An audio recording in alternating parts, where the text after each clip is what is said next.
Hello, Paul Lizell with REO Auction Academy here, and today we're going to talk about my favorite subject, virtual wholesaling. What is virtual wholesaling? So virtual wholesaling is you living in one market, buying properties in several other markets, right? It could be just even one market, a market that's not near you, one you have to travel to, take an airplane or whatever. But it's a market that you're either interested in, focusing on for whatever reason, whether you want to add rentals there or just a market you potentially know people there. So you have boots on the ground to go look at the properties for you, or just market you're interested in vacation at. So virtual wholesaling for me is I'm just finding the best deals, and I don't care what market it is, but I will buy it in any market. And I'm going to give you a little screen share here about virtual wholesaling, a little article I wrote here, and this will be a free giveaway for those who are interested in it. But this is in methods to acquire inventory in virtual wholesaling using different methods, right? So if you're doing yellow letter campaigns, basically your deposits can be anywhere from $10 to $2,500 deposits on average. Most of them are 10 to 100. $10 to $100. Most people don't put too much down compared to the auctions where you're putting anywhere from $2,500 down minimum generally, unless it's a HUD property, and up to 10,000 depending on how big the property is. And if you're doing a basic REO or state sales on the MLS, you're going to have a $500 deposit up to potentially 5,000 or more, again, depending on the size of the property. So what are the advantages and disadvantages of each of these methods of acquisition? So for me, the best, what I like and what we focus on here at REO Auction Academy is auctions and just buying REOs and buying off the MLS. You know, REOs meaning whether it's a HUD property, a Fannie Mae, or a Freddie Mac. Again, we talked about the different costs there. And again, a yellow letter campaign, you're going to be spending anywhere from, say, $2,000 to $10,000 per month on marketing costs, direct mail, depending on how many counties you want to cover, how many states or areas you want to cover. And the more areas and more markets you want to be in, obviously, the more the cost is going to be here. So the advantages of the yellow letter, you know, you can make your closing flexible to what the seller wants, whether it's short term or longer term. For auctions, it's generally 30 days or less. For REOs, it's generally in the 30 to 45 day range.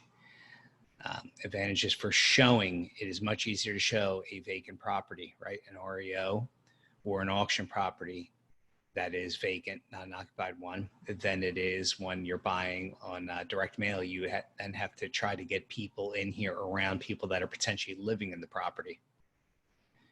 Now, the advantage on the yellow letter campaign or direct mail or pay-per-click is you can assign the deals, right? So you don't have to worry about actually come up with the funds for closing, where with REOs, you do have to come up with the funds for closing.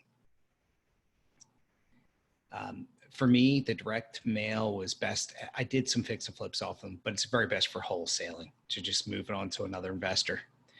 Where auctions, you can wholesale, but you can also great for rehab. You can get some really great rehab properties in your market.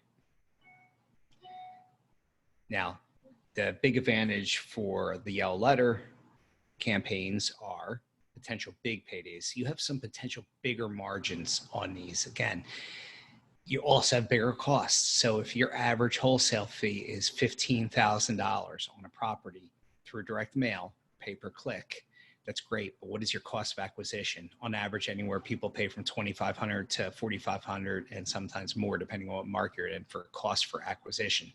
So that $15,000 can be either $12,500 or maybe $10,500 or $10,000 even.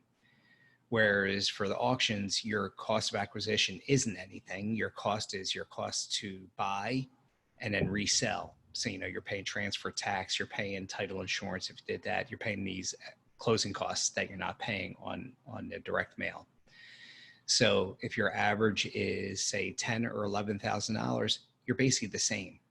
But generally, you're going to find bigger paydays here than you will on the auctions or on the MLS. Now, for a beginner, direct mail is great. For auctions, it's not as good for a beginner, but it can be. It's not as good if you don't have any experience. If you have a mentor or you have somebody who could teach you how to do it, you could do very, very well with it.